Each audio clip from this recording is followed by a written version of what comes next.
Welcome to the Savvy Sauce, where we have practical chats for intentional living. I'm your host, Laura Duggar, and I'm so glad you're here.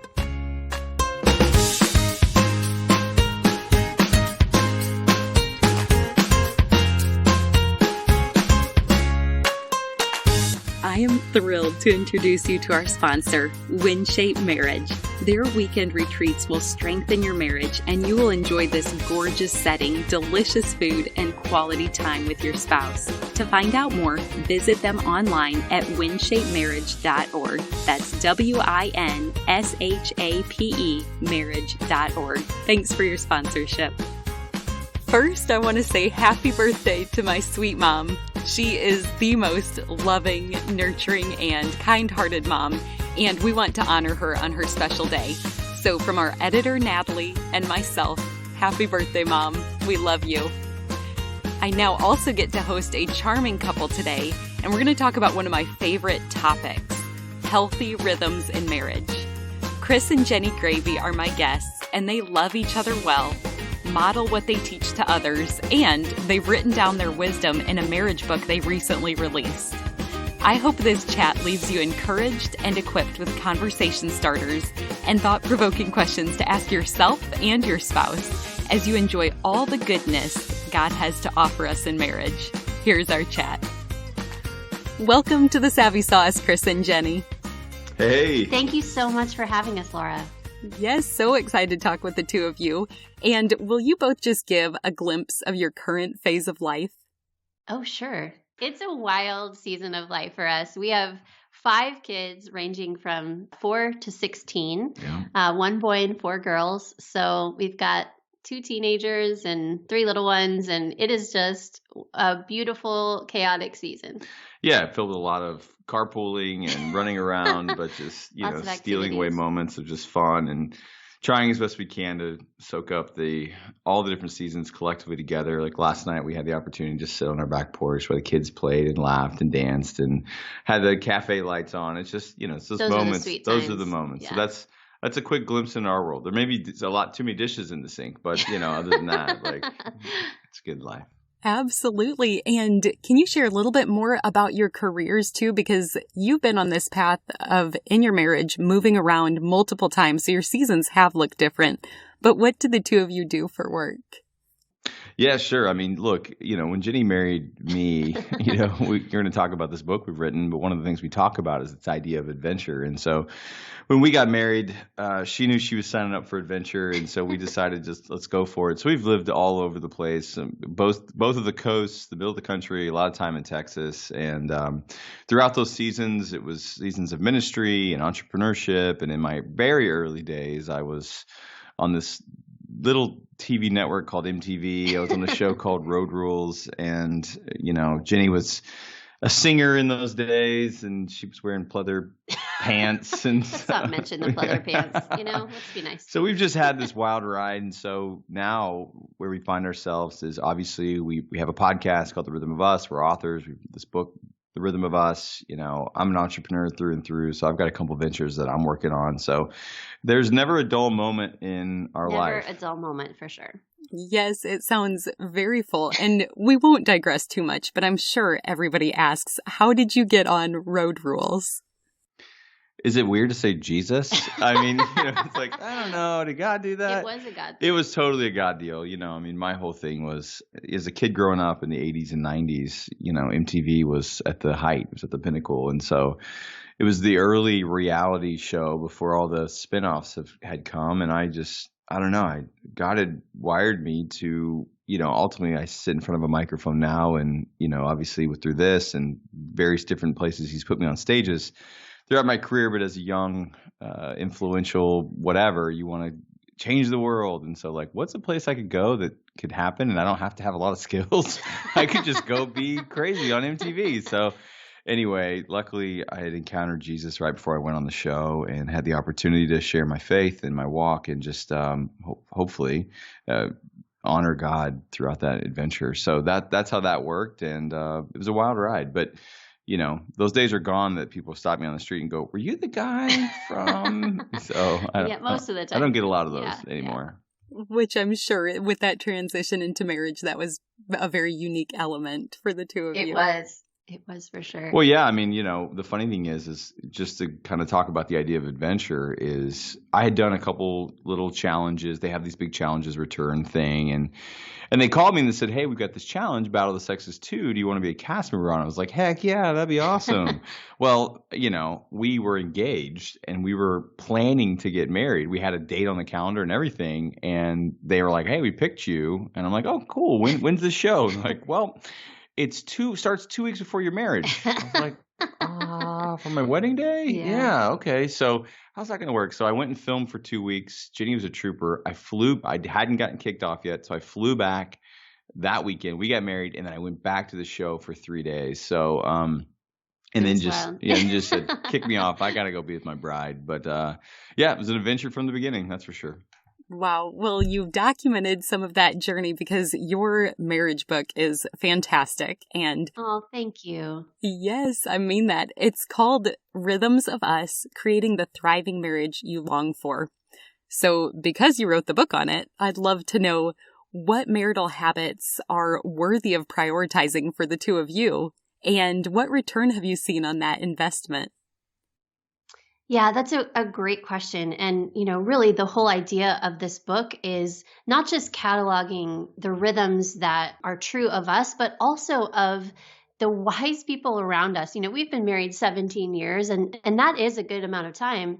But also we have been blessed with so many couples that God has put in our life that have a lot of fruit in their lives. They're the kind of couples that just stop you in their tracks because they're still somehow wildly in love after decades of marriage. And those are the kind of people that we want to learn from, we want to sit with, we want to lean into learning their rhythms. So we try to find that balance in this book of finding those rhythms that are true, not just of us, but of the couples in our lives that have incredible marriages. And how can we find the top 5 rhythms that really have carried them and base the book around those. So that's what we did. We found 5 rhythms that are true of those couples and that have brought a lot of fruit in our marriage as well and based it around those. And on page 14, you write, before we can fill our lives with the rhythms we value most, it's important to identify the practices we don't. Now that makes me curious. What are some examples of practices that you've realized you don't value and you don't want to value? That's a great question. I think there's so many. After 17 years, there's been a lot of ups and downs, obviously. And, we talk about in the book that there are certain rhythms, certain habits that might be good in the beginning of your marriage, but after, 17 years and 5 kids, we have to shift and we have to look at our lives and ask, okay, is this good for us now? What are some of those things that we need to let go of that used to bring fruit in our lives, but they're no longer bringing fruit? So, that could be anything from spending all day Saturday going to play basketball with friends at the gym. That was fine when we were first married because it was just the two of us. But now with 5 kids, giving up a whole Saturday of family time to go play basketball with friends is just not a rhythm that would bring life to us, to our marriage, or to our family. So that's something that we needed to let go of. Yeah, I mean, you could equate it to somebody listening here thinking like, golf is great. People love golf, but I can't imagine telling Jenni, hey, I'm going to leave for 5 hours on these 2 days where our kids aren't in school and we all have each other. And so not saying that you don't go play basketball here and there or golf here and there, but I think it's just starting to acknowledge like, hey, this season has changed. Our seasons have changed. Our kids have different needs. Our marriage has different needs. What is that thing that, we talk about where rhythms become ruts in the book? What are some of those things that have kind of become a rut and aren't really bringing life to our marriage? And at the end of the day, hopefully the longer you're in this thing, the more you start to take your eyes off yourself. Because, we got married at 24, it's like your still eyes are pretty much on yourself. And so we've been working through that over 17 years and still plenty to go. But you start to appreciate the moments you have with your family the same you did with basketball, if not more, especially as you have teenagers that start to getting close to exiting the building. You're like, oh my gosh, I've got 2 years left with this kid. Yeah. And it's a really crazy dynamic to then turn and look at the 4-year-old and go, I know how fast this is going to go. This is just as important as basketball or golf. Those things are great, but how do I cherish these moments just like I cherish those and find these new rhythms in a new season? Yeah. Okay, so I think that you're just bringing to life 1 Corinthians 13, and I'm just going to paraphrase. I do not have it memorized, but as we're talking about hobbies for either spouse, it says something about when I was a child, I spoke as a child, I thought as a child, I reasoned as a child, but when I became a man, I put away childish things. Right. To me, it doesn't mean that golf or basketball are childish, but like you're saying, you're choosing love. That is the love chapter. So you're choosing love and others over some hobby that only benefits you at that time. And so then it sounds like these rhythms, they're transferring to still, maybe you enjoy those recreational things, but you do this more together. So I'm wondering though, for the couple listening, maybe they're on more of a parallel trajectory, and whether they have kids in the home or not, how do you recommend they start to make these discoveries? First, of what rhythms are in their life currently that are not beneficial?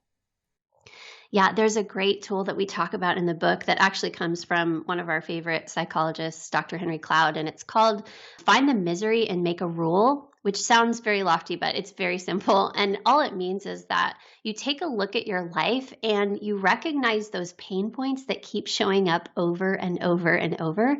And then you follow the trail of that to the root. And if you can try to set a limit or make a rule there to keep that from happening. So this is something that we use constantly in our lives, from big things to small things.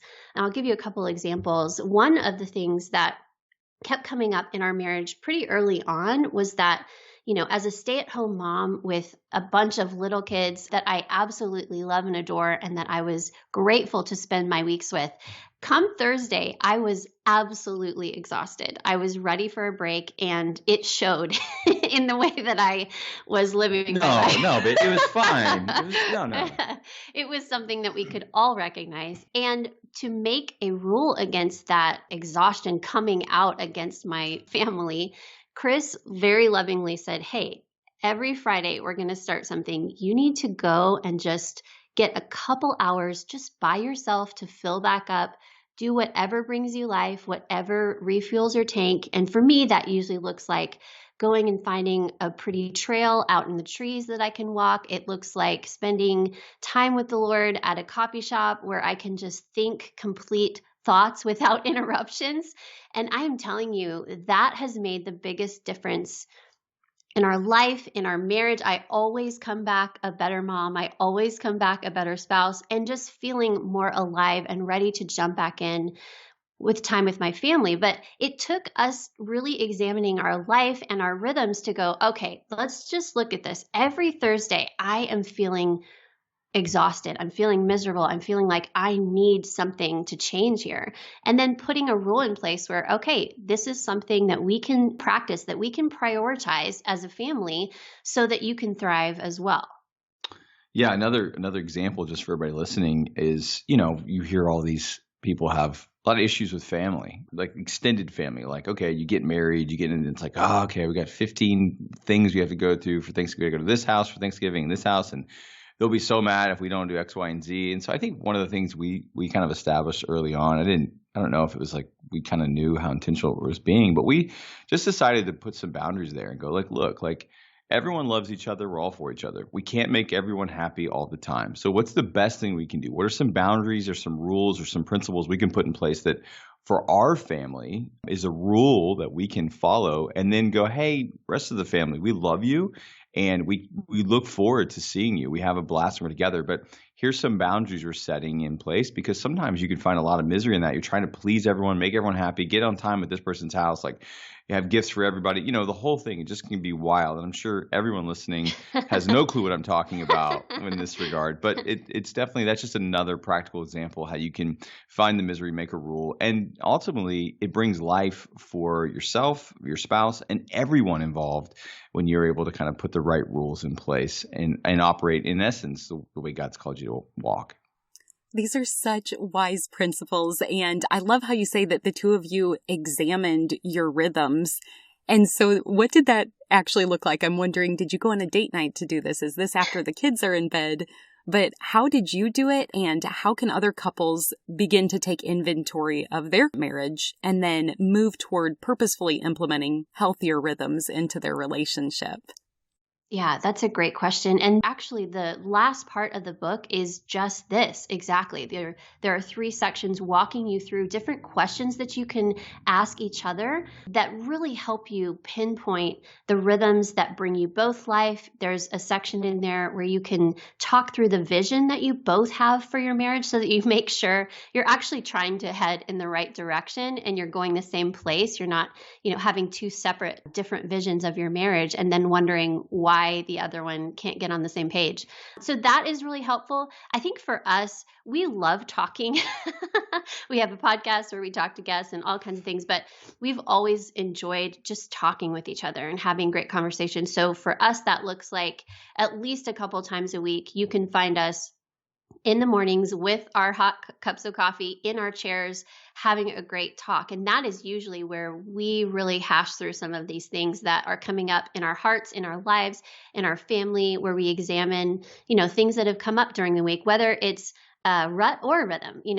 There's definitely room to talk about the great things that are happening in our life. Like Chris mentioned, sitting outside with our kids, watching them play underneath the cafe lights, that brings us so much life. We're like, we've got to do this more. We have to make space for this more so that we can enjoy this. And there's also pain points that we can talk through, like, okay, hey, when you came in the door this week on your phone, that really stole away from us getting you all to ourselves. So let's put a rhythm in place. So let's put a rule in place where, all right, you can finish up all of your work stuff before you walk in the door so that we can just have you all to ourselves as soon as you come in the door. We are trying to give people a framework where they can have an honest, open conversation and nobody's pointing the finger.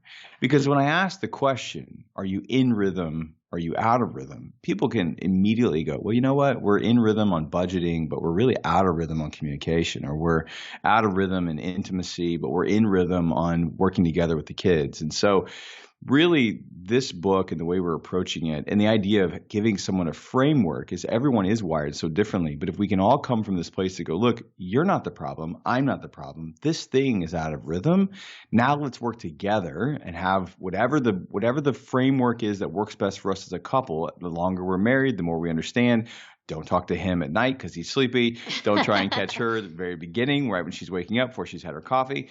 Learn those spots where you can have that healthy conversation. Some people need prep. Some people want to just dive in and talk. You start to understand that. Then you can really craft and go, okay, I think we're out of rhythm over here. And maybe one agrees or don't, but you did have a framework to say, well, let's just work through it and see how we can find ourselves back in rhythm so we both feel like we're thriving in this area of our marriage. I love how you use that word thriving, and I think that's really important because this model that you're laying out, to me, it sounds like such an exciting way to naturally minimize conflict while maximizing delight. You're just being more intentional about how you spend your time and your lives together. And we won't go through all the rhythms because people have to read the book to get that. But one of them is speaking life. And so I'd just love to hear how the two of you practice that valued rhythm of speaking life. Yeah, this is this idea of choosing intentionally to speak words of life over your marriage, over your spouse, and then eventually, over your family when you have kids, or if you do. It's so important. And it really, just like the Bible says, we have the power to choose blessing or cursing. We have the power to create that culture in our marriage by the words that we speak.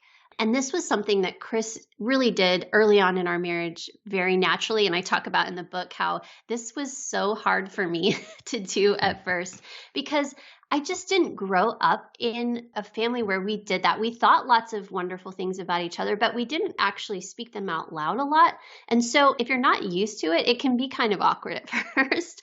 But over time, learning how to do that and seeing how easy it was for Chris and how much it meant to him when I just took the time to speak out loud the wonderful things I was already thinking about him, he just needed to hear that.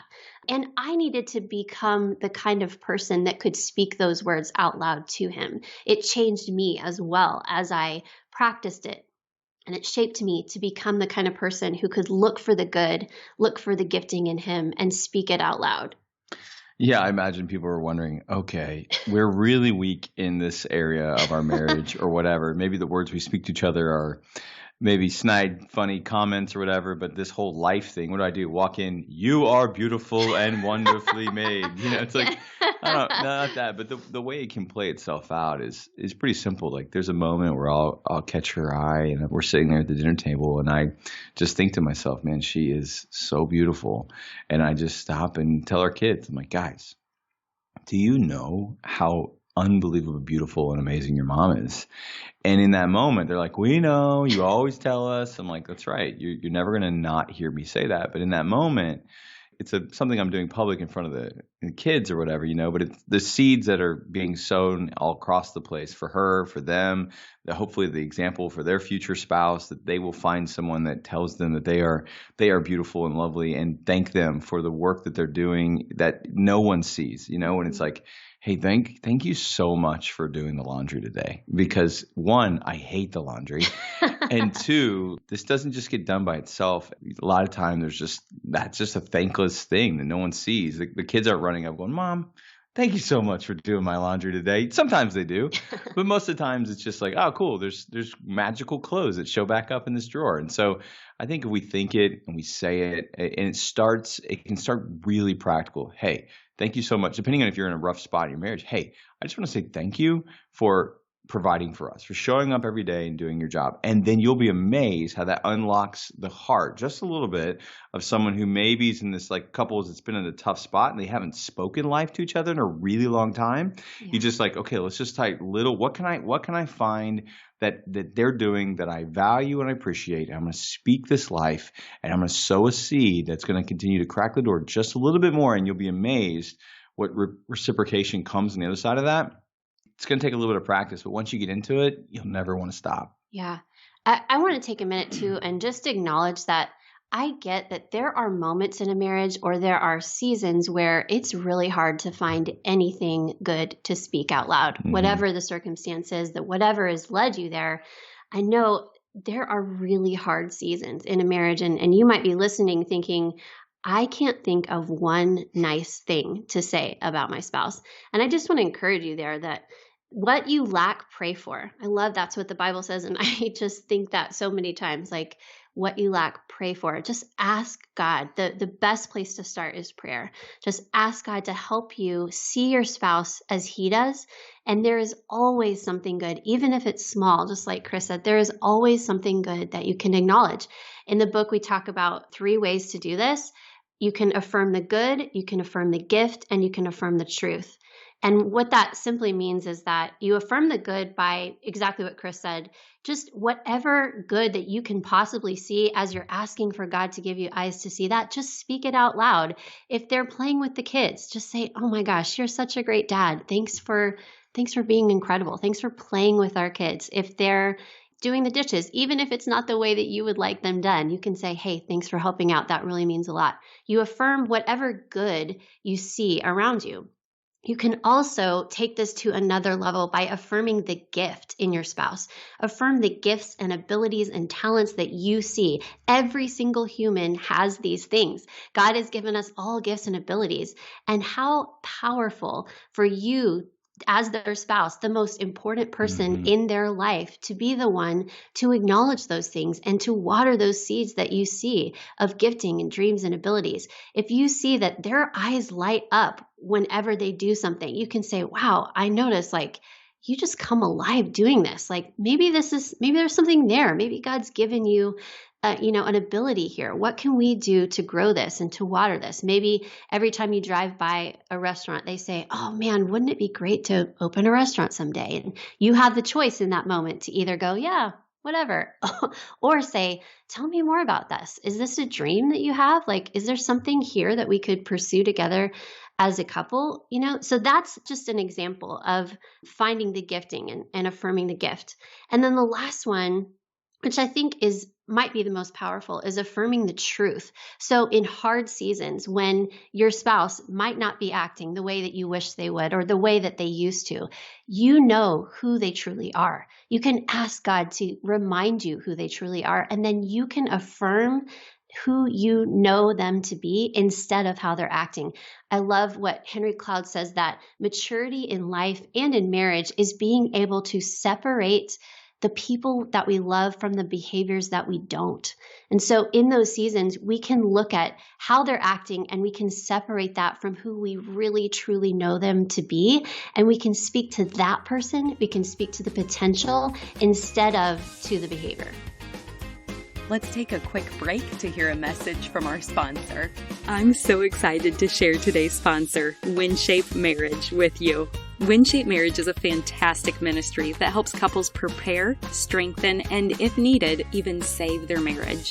WinShape Marriage is grounded on the belief that the strongest marriages are the ones that are nurtured, even if it seems like things are going smoothly. That way, they'll be stronger if they do hit a bump along their marital journey. Through their weekend retreats, WinShape Marriage invites couples to enjoy time away to simply focus on each other. These weekend retreats are hosted within the beautiful refuge of WinShape Retreat, perched in the mountains of Rome, Georgia, which is just a short drive from Atlanta, Birmingham, and Chattanooga. While you and your spouse are there, you'll be well fed, well nurtured, and well cared for.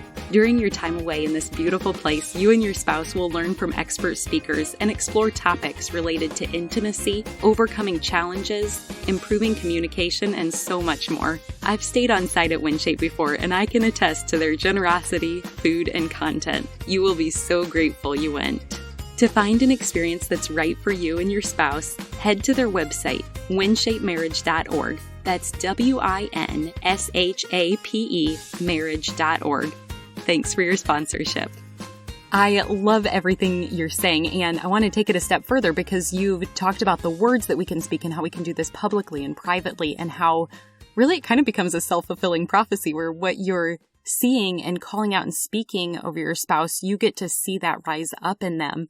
And so that's the verbal part, but then the actionable part of serving each other, I'd love to hear some more of your practical examples. So what are ways that the two of you serve each other and stay committed to one another's well-being and flourishing? I think that's one of these things, Jenni talks about how, speaking life and words, it wasn't really a thing for her.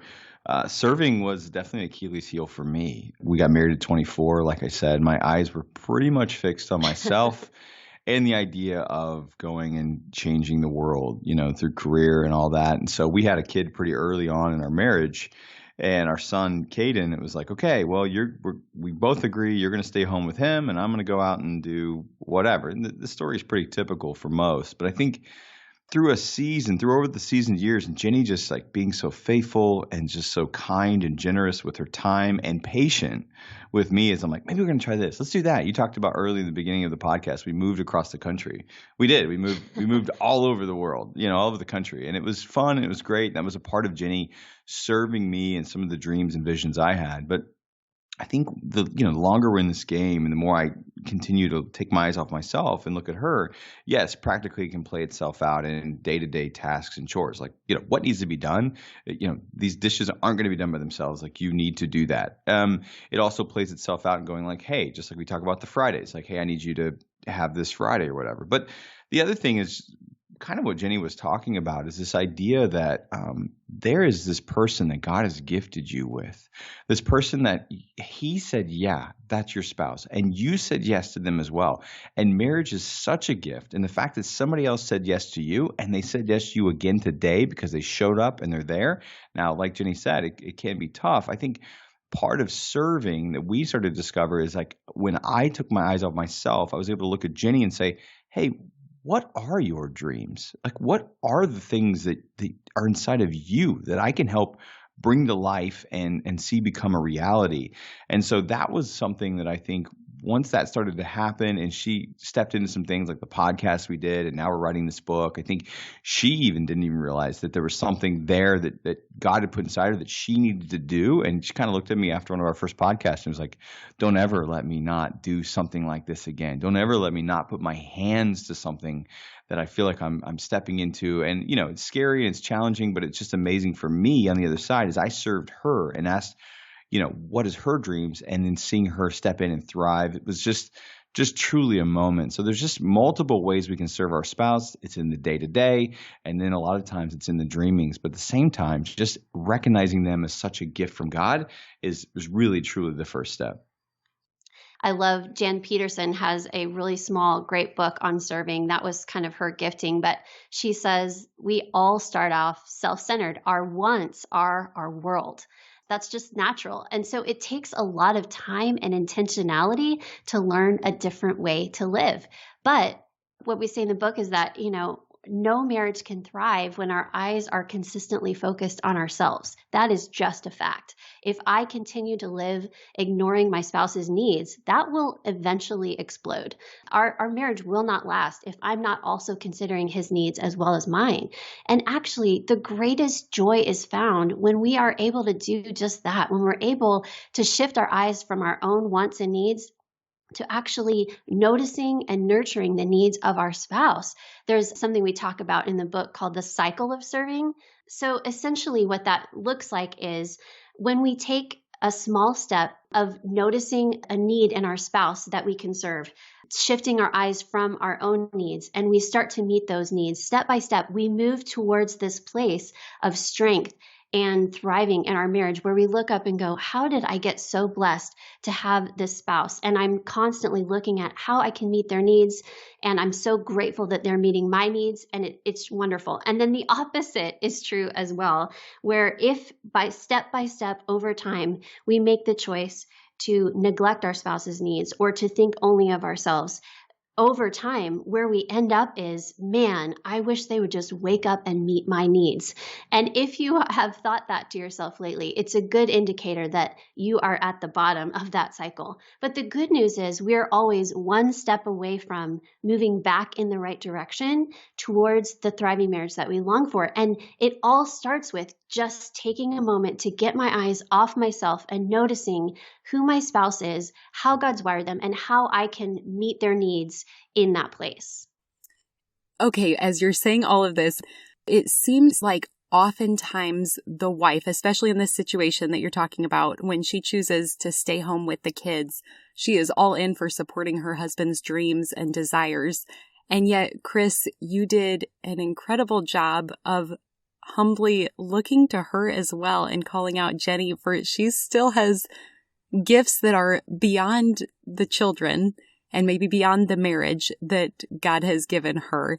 And so you called that to life, but you helped her develop it. So would you just speak to the husbands now and talk about that responsibility and that privilege and the goodness that you've seen from committing to helping her pursue growth? Yeah, I wish I could say like from day one, I was like, oh man.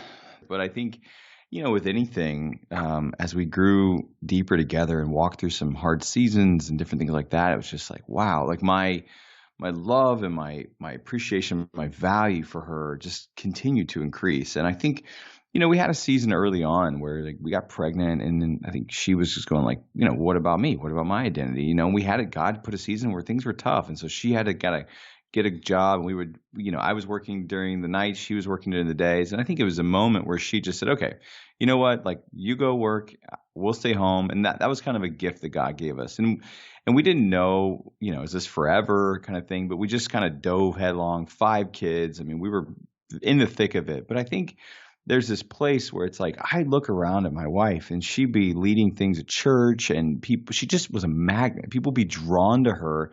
Jenni talked about giftings. I mean, she just got a lot of giftings. She's the one with the college degree. She's the smart one, So for me, I think I just had to stop and look and go, hey, you know what? Like, how can I continue to ask? And there'd be seasons she's like, no, I love this. This is great. This is exactly where we are.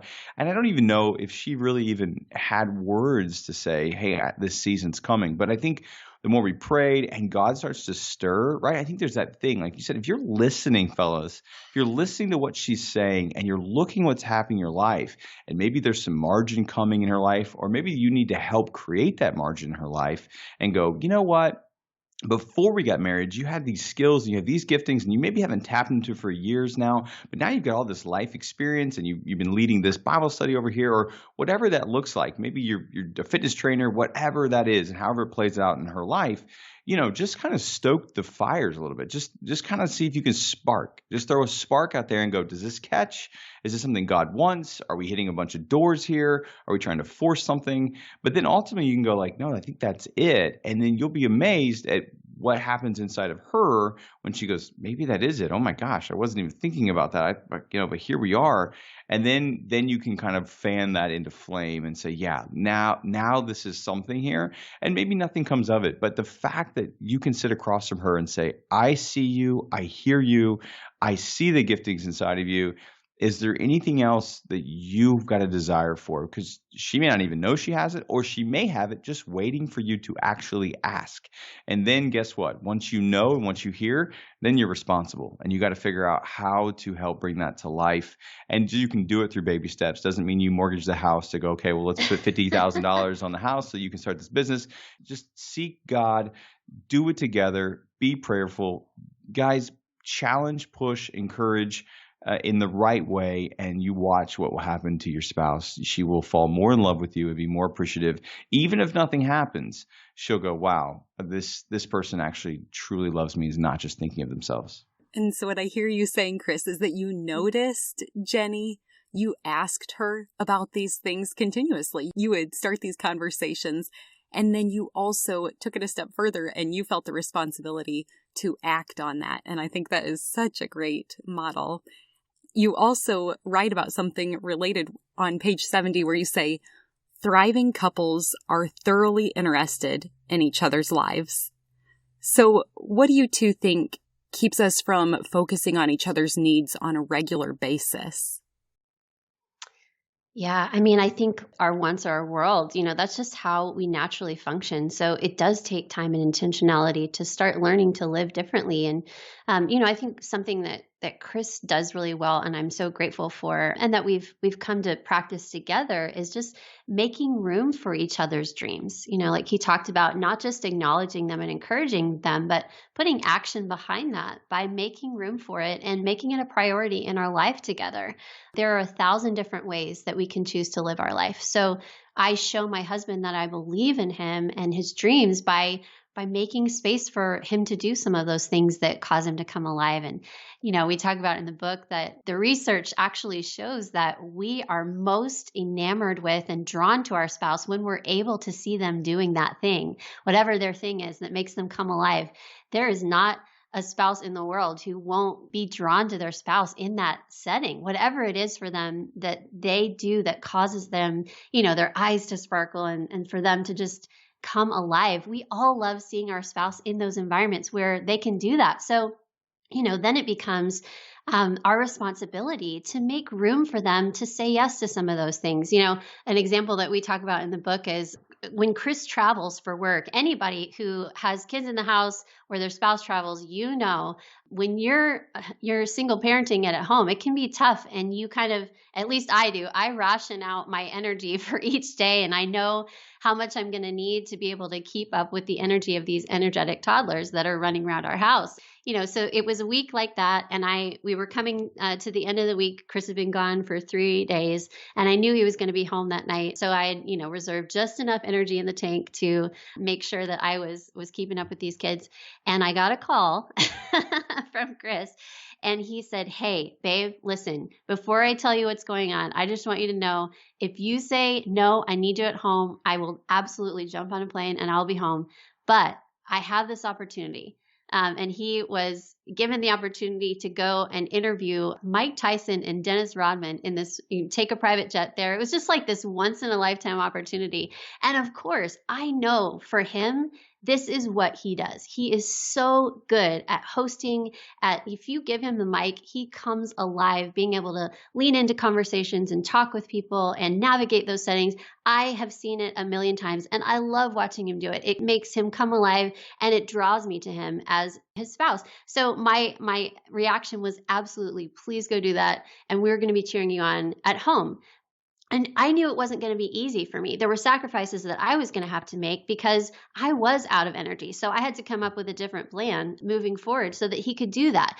But I knew the value in it. I knew he was going to come back on cloud nine and we were going to get the joy of watching him do something that he's made to do. So that's just an example.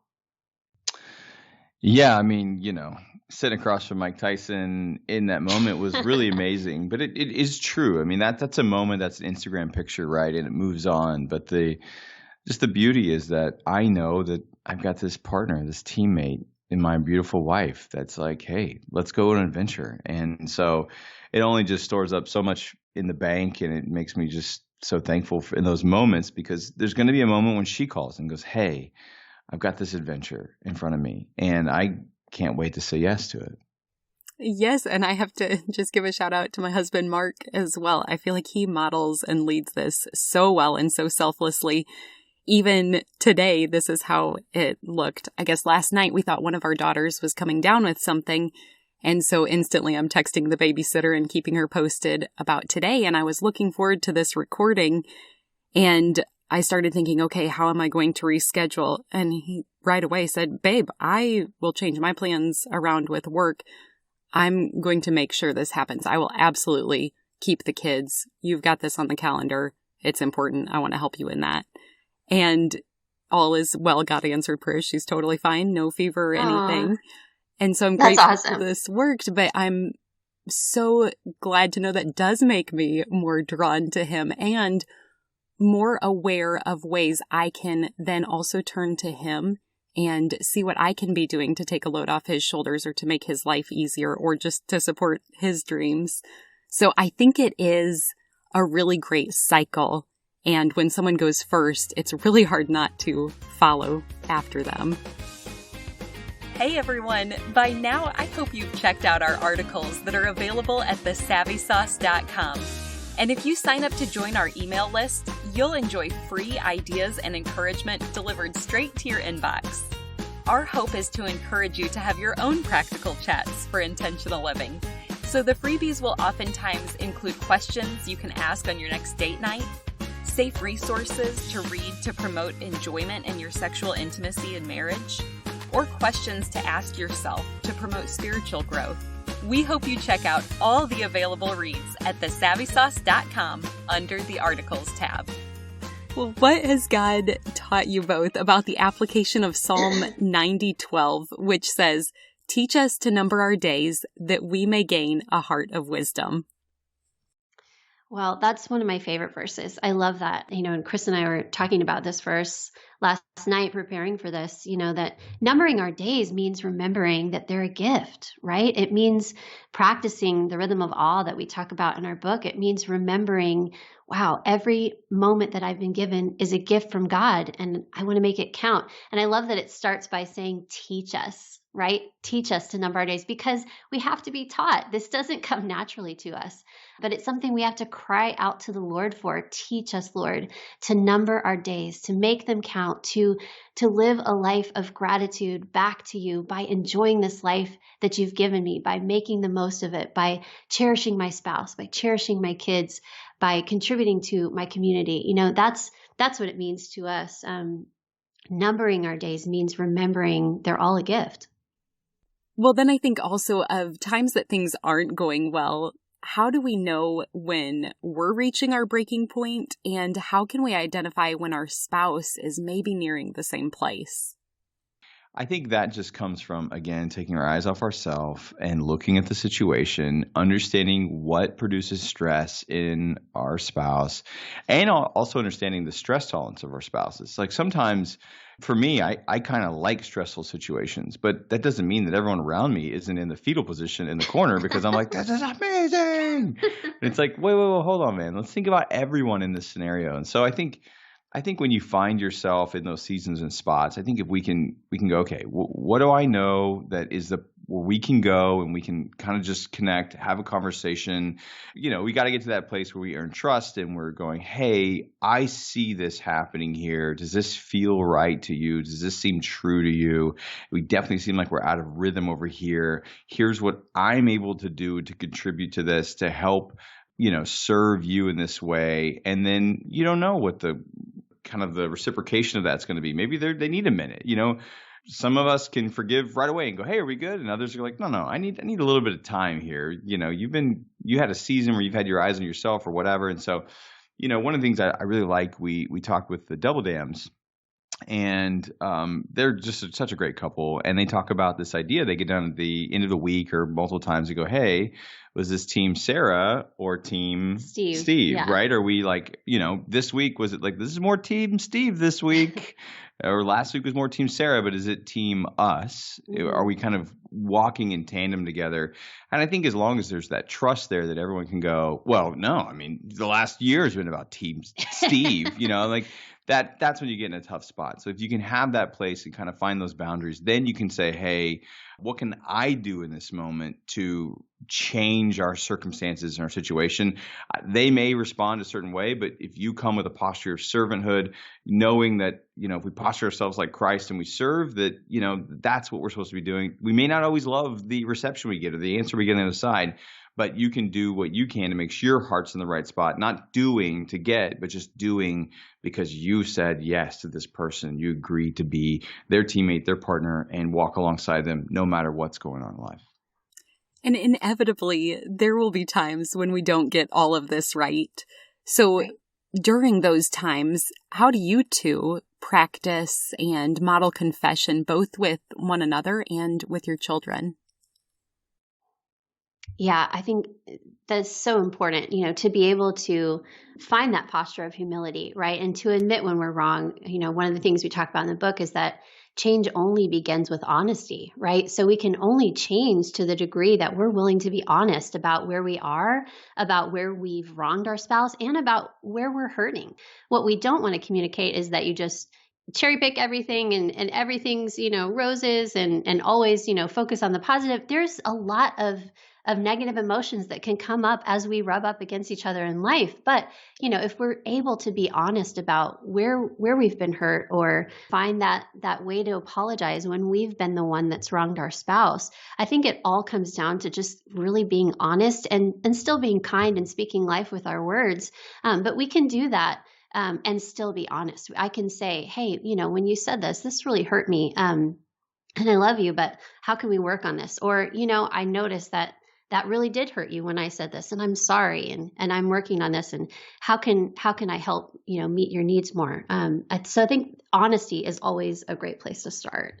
Yeah. And I think you said also for us in our marriage and for our kids, I think, we not even close to perfect when it comes to parenting, but I think when we do have those mistakes and we, are a little loud with a kid when we're just frustrated and tired of the day and they take the brunt, like we always approach them and say, hey, I'm just sorry. That probably hurt your feelings the way I said that, or how all that went down. So, I want to say I'm sorry and ask for your forgiveness. And so we just try and we try not to let things sit around very long. Yeah. It just doesn't, that right there just gives it the opportunity for a lot of really ugly things to happen. The longer you sit on it, the longer you don't try and fix it. And typically, again, after 17 years of like walking through a lot of like good battles together in our life and our marriage, hard seasons, great seasons, you start to go, hey, they are really actually for me. So for us, the spats don't last real long. Yeah, and the humility and to keep short accounts, those you've given us a lot of practical handles to grab onto. And one of the purposes of this podcast is to lead people to enjoy their own practical chats for intentional living. So what are some helpful questions we can use in conversation with our own spouse to get this type of conversation started and to move in a more intentional lifestyle direction? Yeah, the whole back of the book is filled with questions that you can sit down with, and we break it into with your spouse. We can break it into 3 different sections where you can really cast a vision for your marriage together. So we ask a lot of questions to pull out that picture that you have, that you're carrying in your heart towards where you want to go as a couple. When we get married, we each bring with us a specific vision of what we hope our life will look like together. And a lot of times, we don't even know what our spouse's picture of our future is, or we haven't had that conversation. Maybe we haven't asked, or maybe we've just gotten so busy that we haven't had the time to sit down and talk through it together. So, one of the things we talk about in the book is slowing down, this idea of really stopping all the hectic craziness so that we can have these intentional conversations like you're talking about. But I think a great question to start with, like Chris said, is where are we in and out of rhythm? Where do we know? If you ask any couple that, they will immediately know at least a few areas where they feel out of rhythm and where they feel in rhythm. So I think that's always a great place to start. And it's also real interesting to go, like somebody goes, we're not out of rhythm there. Like that's the best rhythm ever. And you're like, no, interesting. Okay. Someone says, no, I'm out of rhythm here. And the other one's going, you think we're out of rhythm there? Yeah. Okay. Well, help me understand. Like, why do you feel like we're out of rhythm? And it's not like because you blah, blah, blah, blah. Like it gives you an opportunity to have this safe space to start and where you're kind of collectively shoulder to shoulder looking at the thing in the center of the table going, maybe we are out of rhythm there. What?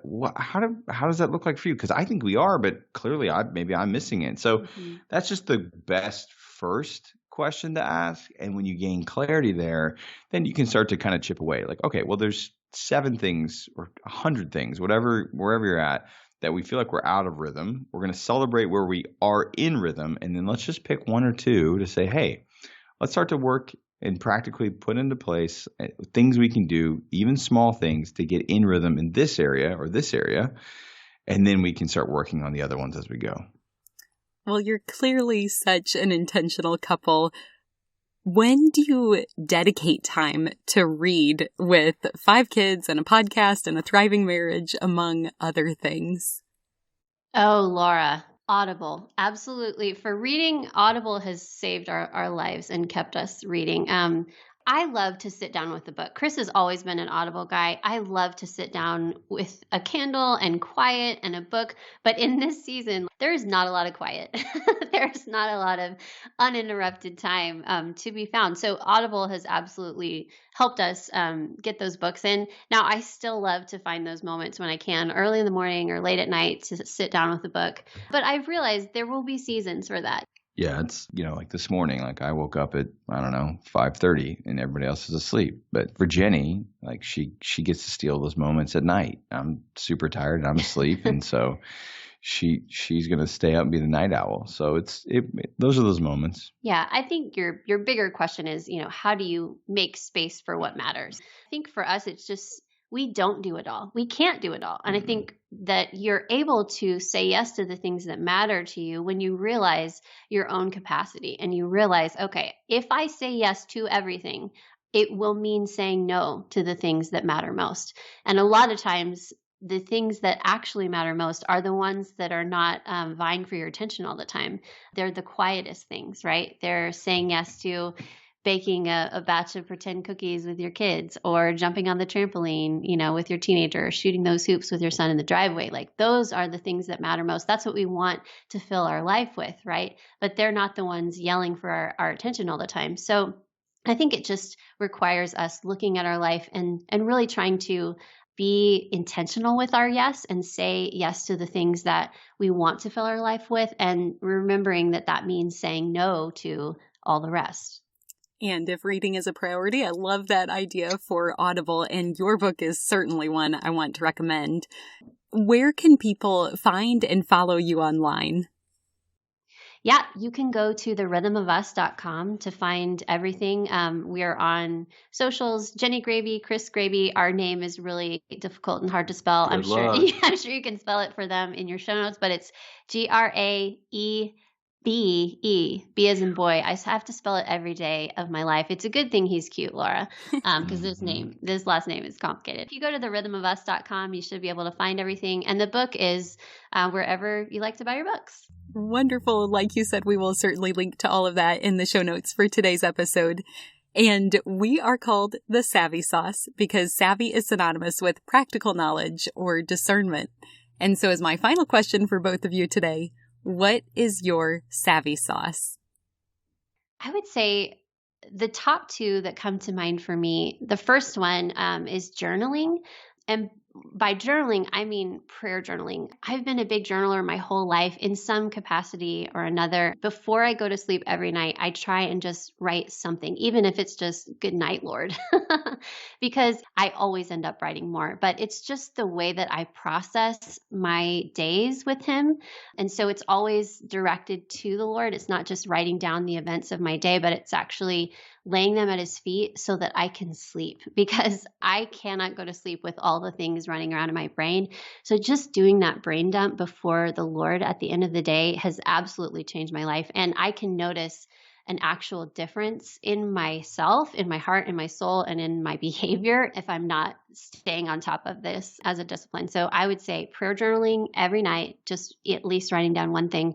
And then also walking through the trees absolutely has changed my life. I used to get my workouts in at the gym, and that's fine. Crystal loves to do that. But for me, a shift happened when I realized I could run through the trails or go for a walk through the trees. Just something about being in nature, it just does something to my soul. I come back lighter. I can breathe better. I have a better perspective on the world. Just connecting with God in that way, I would say, has absolutely changed my life.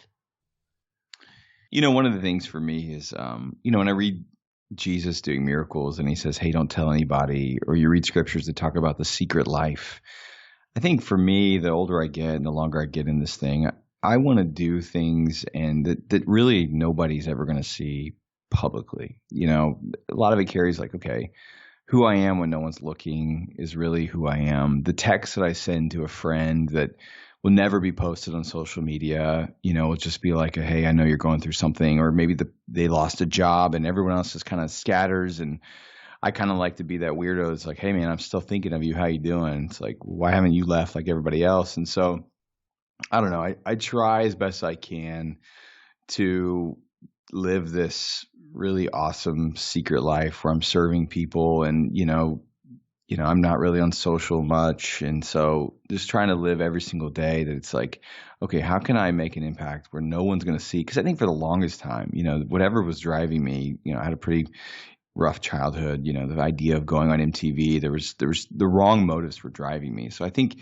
now as I get older and find peace, and Jenni's been such a great gift to me about the idea of serving others and the way I live my life, and obviously scriptures and Christ, is going, how can I live a life that doesn't have to be super public? That parts of my life that doesn't, you write a book, you do a podcast, you do videos, that part's going to be public. But, try and do those things that I'm not doing this for a post or for public acknowledgement. I'm just doing this because, one, it's the right thing to do and it can serve somebody else. And so I don't know, I guess my savvy sauce is trying to do the things that no one sees that ultimately will bless other people and not just serve myself.